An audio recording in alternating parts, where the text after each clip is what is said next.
Natin yung may-ari nito. Ayan, nakarating na ako ngayon at mamimit natin yung may-ari ng Maxime Resto Bar. Ayan yan. Hi, Chef Joel.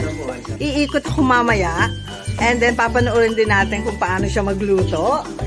Thank you so much ha. Samahan niyo ako, ikutan ko to. Ayun, doon. Ay, ang ganda. Ang ganda. Ayun, nakita niyo yun, no? Ang ganda. O, tapos, ayan. Tree house. Malamig pati ang simoy ng hangin dito. Nakakatuwa. Nakakatuwa siya. Ang ganda-ganda ng kapaligiran dito. Ayan, ang kanyang mga ingredients. Naluluto tayo ng seafood curry. Gawin lang mo natin para lumabas yung tunay na aroma. Garlic and onion. Itaw. And then, ang talis. Yun ka lang. Patis. Tapos halo lang masay.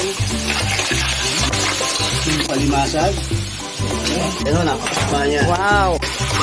Nalagay din po tayo na 3 cups of water. Ano magpapasarap dyan? Ito natin ito dito. Squid. Sagoy lang po natin. Kuloy po natin sa lang 10 to 15 minutes. No? Yan, after 10 minutes. Yung ating Bango. Ilalagay ho natin yung last recipe natin. Peanut butter. Oh. Ganun para matinaw. Mga 3 tablespoons lang po ilalagay natin. Tapos po natin ilagay yung ating vegetable. Pwede ho kayong gumamit dito ng kung ano gusto yung gulay na medyo magpapasarap pa dito. Then after 5 minutes, pwede na po natin haluin para maluto lang itong ating ibang vegetable. Ayan, after 5 minutes, ayan na siya. Wow! Dapat Taba. meron pa itong octopus, baby octopus. Kaya lang wala pa akong harvest ngayon kasi medyo may panapanahon dito. Kakainin namin ang seafood. Seafood kare-kare. Kainan na, kainan bros. Kain po, ayan. Kain. Ito na yung ulam namin. Kain tayo. Sarap, promise. Ayan o, laki o. Ayan. Ano, akin na rin isa. Sampah mo yan isa. Tapos meron ako nito. Watermelon juice. Ayan, shake. Masarap, ano? Chef Joel, gaano nakatagal itong itong restaurant mo? Bali, binuksan ko ho ito April 2022. Pero may restaurant pa rin ho ako dati noon na Uptown Restaurant naman po ang pangalan. Okay. Nagkaroon po ako ng branch dyan sa Santa Cruz. Meron din po ako sa White Beach. Ayan. Paano ka naman inclined sa ganitong negosyo? Bali, nung high school pa lang ako kasi pangarap ko na matutong magluto. And then, hanggang sa namasukan ako sa mga iba-ibang restaurant sa Manila. Okay. And then, yung mga natutulan ko doon, inipon ko and then, nagporsige ako magkaroon ng sariling restaurant. Kaya ako po yun ginawa rito sa lugar namin kasi marami po tayo dito mga kabarangay na ang mga hinuhuli po nila ay sariwang galing sa dagat. Ano po? Yeah, true. Mga alimasa, galimango, hipon.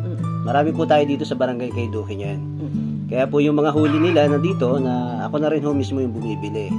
Hindi na nila ilalayo pa. And then at least nakakatulong po ako sa kanila. Ayun.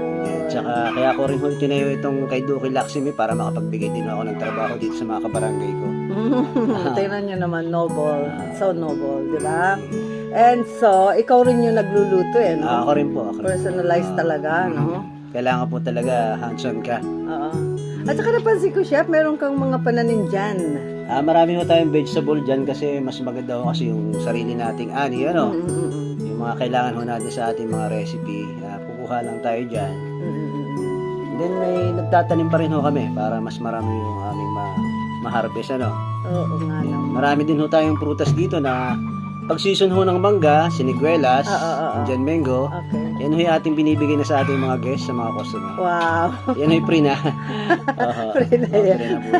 Naku, it's an honor, na makapunta kami dito. Taga rito ako, actually, pero di pa ako nakarating sa Torrijos. First time ko makapunta rito. Maraming salamat. Imagine, ang sarap ma-discover na meron tayong kababayan na chef.